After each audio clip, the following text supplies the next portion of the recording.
পানাহাট ব্লকের একটি নদীর বসতি এলাকা থেকে বনকর্মীরা উদ্ধার করলেন বিশাল চেহারার একটি ভারতীয় পাইথন। বুধবার রাতে শালবাড়ি এলাকার বেরুবাগ নদীতে ওই রক পাইথনটিকে দেখতে পান স্থানীয় বাসিন্দারা। এরপর তারা নিজেরাই অত্যন্ত সাহসিকতার সাথে নদীর ভেতর থেকে উদ্ধার করে একটি প্রাথমিক বিদ্যালয়ের মাঠে এনে কায়দা করে আটকে রেখেছিলেন অজগরটিকে। এদিকে পাইথন উদ্ধারের সংবাদ মুখে মুখে ছড়িয়ে পড়তেই একের পর এক মানুষ ভিড় জমান সেটিকে নিজের চোখে দেখবার জন্য ওই প্রাথমিক স্কুলের মাঠে। এখান থেকে পাইথন উদ্ধারের খবর পাঠানো হয় মোড়াঘাট রেঞ্জের অন্তর্গত খট্টিমারি বিটের বনকর্মীদের কাছে। খবর পেয়ে ঘটনাস্থল ওই স্কুলের মাঠে গাড়ি নিয়ে চলে আসেন খট্টিমারি বিটের বনকর্মীরা। এরপর তারা ওখান থেকে পাইথনটিকে উদ্ধার করে নিয়ে যান তাদের অফিস চত্বরে। এদিকে তাদের কাছ থেকে জানা যায় ইন্ডিয়ান রক পাইথনটি লম্বায় প্রায় 12 ফুট।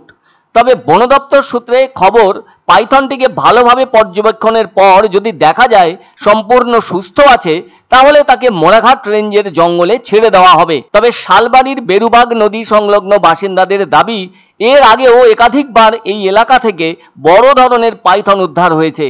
যেহেতু এই এলাকায় মাঝে মাঝেই পাইথনের দেখা মেলে, সেজন্য ওই এলাকার মানুষজন যথেষ্ট উদ্বিগ্ন হয়েই থাকেন। তাদের আশঙ্কা, তাদের গ্রামের পাশেই রয়েছে খট্টিমারির জঙ্গল, আর সেই জঙ্গল থেকেই খাদ্যের সন্ধানে চলে আসে পাইথন লোকালয়ের ভেতর। তবে বনকর্মীরা পাইথনটিকে উদ্ধার করে নিয়ে যেতেই আর যাই হোক স্বস্তির নিঃশ্বাস ফেললেন ওখানকার স্থানীয় এলাকার বাসিন্দারা। তারা জানান, এর আগেও তাদের এলাকা থেকে 3-4টি এ ধরনের বড় পাইথন উদ্ধার হয়েছে। ফলে তারা দারুণ উদ্বিগ্ন হয়ে আছেন একের পর এক পাইথন উদ্ধারের ঘটনার জন্য। সত্যি তো তাদের এলাকায় গবাদি পশু থাকার পাশাপাশি হাঁস মুরগিও তো আছে। উল্লেখ্য, গত 22শে মে জলপাইগুড়ি জেলার মাটিয়ালি ব্লকের কিলকট চা বাগানের 33 নম্বর সেকশনে কাজ করবার সময় একটি বিশাল চেহারার অজগর সাপ দেখতে পেয়েছিলেন ওখানকার শ্রমিকরা। অজগরটিকে প্রত্যক্ষ করে শ্রমিকরা সঙ্গে সঙ্গে খবর দিয়েছিলেন ওই এলাকার পরিচিত পরিবেশ প্রেমী দিবস রায়কে। খবর পেয়ে দিবস রায় সেদিন ঘটনাস্থলে চলে এসে অত্যন্ত সতর্কতার সাথে দীর্ঘ সময় চেষ্টার পর অজগরটিকে ভালোভাবে উদ্ধার করেছিলেন। দিবস বলেন, এটি ইন্ডিয়ান রক পাইথন।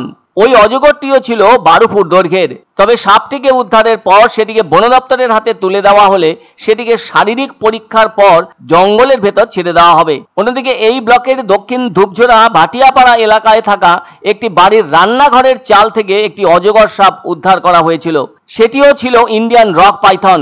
পরে উদ্ধার করা ওই পাইথনটিকে গরুমারার জঙ্গলে ছেড়ে দেওয়া হয়েছিল বলে জানা গেছে। তবে ডুয়ার্স জুড়ে অজগরের সংখ্যা কম নয়। নদী সংলগ্ন জঙ্গল থাকলে ওই রকম জায়গায় পাইথনের বাসস্থানের আদর্শ স্থান হিসাবে মনে করেন অভিজ্ঞ মানুষেরা। সে কারণেই ডুয়ার্স জুড়ে ইন্ডিয়ান রক পাইথনের দেখা মেলে। রাজগঞ্জ ব্লকের ভেতর নদী সংলগ্ন অঞ্চল থেকে অনেক অজগর উদ্ধার হয়েছে বলে জানা গেছে। আর গত রাতে উদ্ধার হওয়া রক পাইথনটিকে বন দপ্তরের হাতে তুলে দেওয়া হয়েছে। এইসব জঙ্গল থেকে পাশে জঙ্গল আছে, জঙ্গল থেকে আসতেছে। এটা মধ্যে শালবাড়ি।